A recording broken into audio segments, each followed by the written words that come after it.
we're going to perform this integral using trigonometric substitutions, very similar to the ones that we've worked out here. And I'm going to leave these pages here, not so much for reference, but to keep the camera in focus until I get a little bit more on this paper.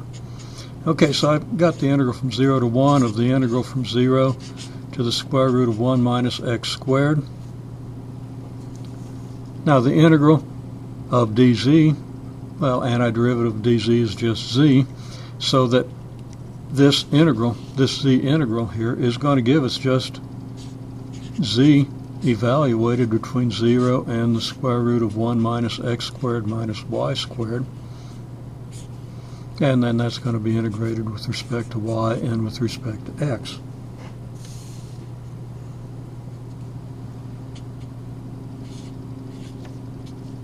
Now,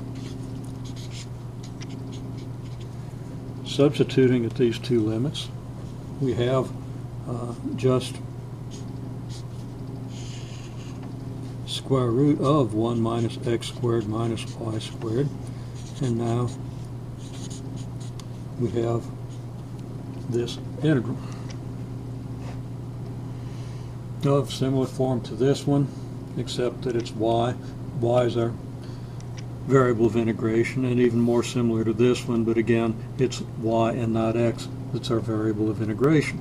So we're going to do a trigonometric substitution. Straightforward enough trigonometric substitution. We're going to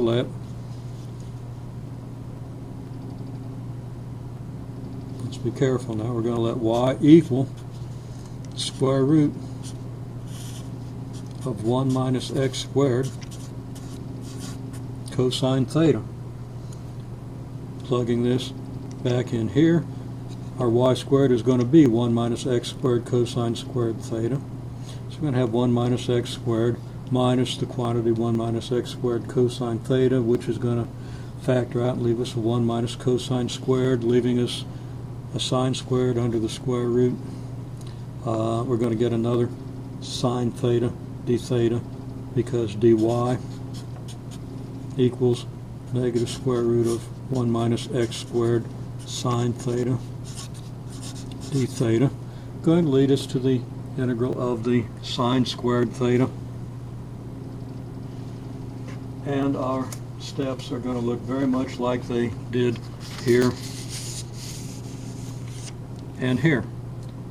The only difference between our results is going to be that in our present integral we're going to be interchanging the roles of x and y, so that this x will become a y. Y and x appear the same way here. It doesn't matter in which order. This y will become an x. This x will become a y.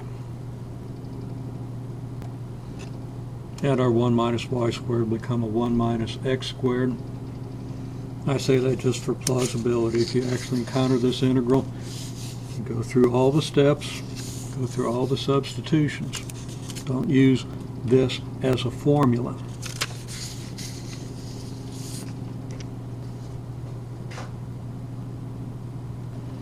Now, I've just been through all the steps, and it's not that I don't want to go through them, but I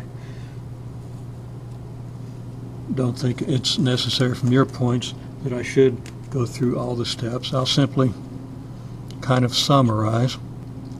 We're going to have the integral from 0 to 1, and our integral is going to go from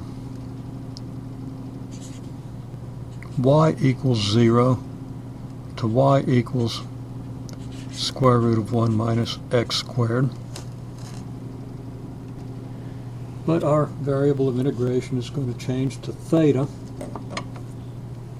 I'm going to write that in the same ink that I have here to distinguish it. And our dy is going to become a negative square root of 1 minus x squared sine theta d theta. And when we go through all the details, we find that our theta integral is going to be a negative quantity 1 minus x squared, part of that 1 minus x squared coming from our dy, another part coming from some factoring within this expression. and then we're going to have sine squared theta d theta. Now the theta integral, again, our theta variable is going to be changed back to a y variable before we do our substitution, but then all that's going to be integrated with respect to x.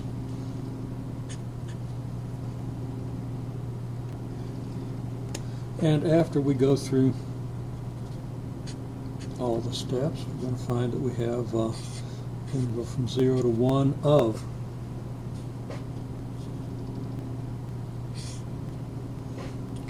again, doing this antiderivative in terms of theta, then substituting back our x meanings, our x and y meanings within that definition. We get 1/2 y times the square root of 1 minus x squared minus y squared minus the quantity 1 minus x squared over 2 times the inverse cosine. Inverse cosine of what? Y over the square root of 1 minus x squared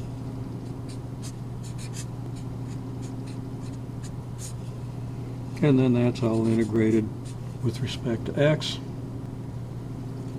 And we better close our parentheses. And what's this? Oh, and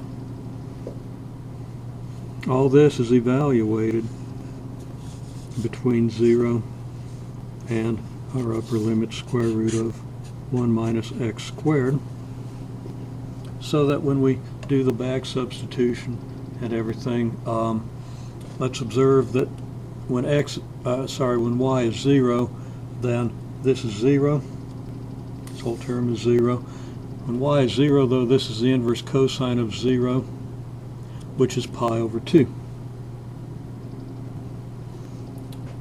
Writing all that out, we have the integral from 0 to 1 of this expression evaluated at these limits with respect to x. At the upper limit, square root of 1 minus x squared, we have then 1/2, and remember this is with respect to y, these are y limits, so we might even indicate to remind ourselves that we're substituting for y. So substituting square root of 1 minus x squared for y, we have the square root of 1 minus x squared times the square root of 1 minus x squared minus y squared. Well, what's y? It's the square root of 1 minus x squared squared. You can pretty well see that when this is squared, we're going to have a minus something here that we have here. Going to give us 0 again. Okay, then we have minus what we get when we substitute here. Now that's going to be 1 minus x squared over 2 times the inverse cosine of square root of 1 minus x squared over the square root of 1 minus x squared. And it looks like I'm writing uphill a little bit here, but that might be a good thing because I want to extend out just a little bit here. Okay, then substituting y equals 0, we get minus the quantity.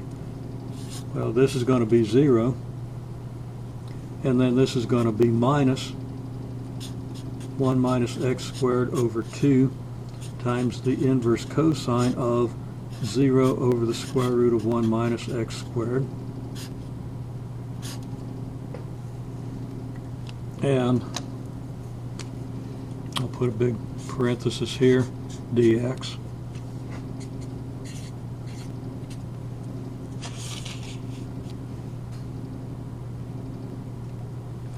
Okay, this term here, this is 0.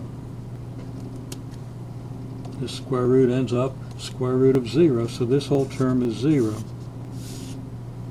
This term is the inverse cosine of 1.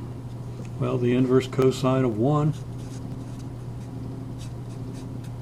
is 0, so this term gives us 0. This term, of course, is 0 because, remember, that was substituting y equals 0 for y. Y being a factor of this term gives us 0, so this goes away. So all we're left with is this. Now the inverse cosine of 0 is pi over 2. So what do we have here? We have minus 1 minus x squared over 2 times pi over 2. And that's just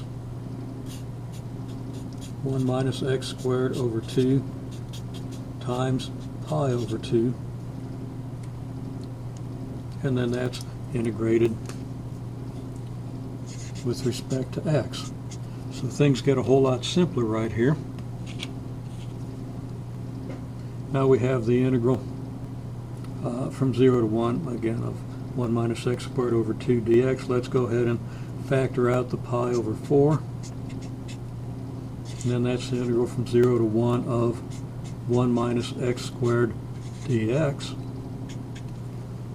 And I'm going to leave that integral to you. I'll just point it out. That's going to give us antiderivative of x minus x cubed over 3. Evaluated between 0 and 1, we're going to get 1 minus 1/3, which is 2/3. So what we have is pi over 4 multiplied by 2/3, which is pi over, well, 2 goes into 4, 2 times 3 is 6, pi over 6. Okay, I've kind of recentered the paper, so hopefully we can see everything here. And I'll simply observe that I believe this result is correct. Remember, this is the integral of the volume increment over 1 octant of a sphere of radius 1.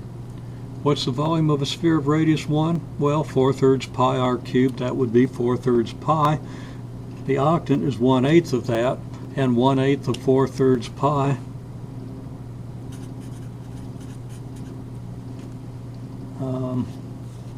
so we'll check here, draw a little line of demarcation here. 1/8 of 4/3 pi is what? It's 4 into 8 is 2, 2 times 3, it's 1/6 pi. So that part is okay, that checks out, leading me to believe that the process that we've seen here certainly gives us the anticipated result, and I believe the details are correct.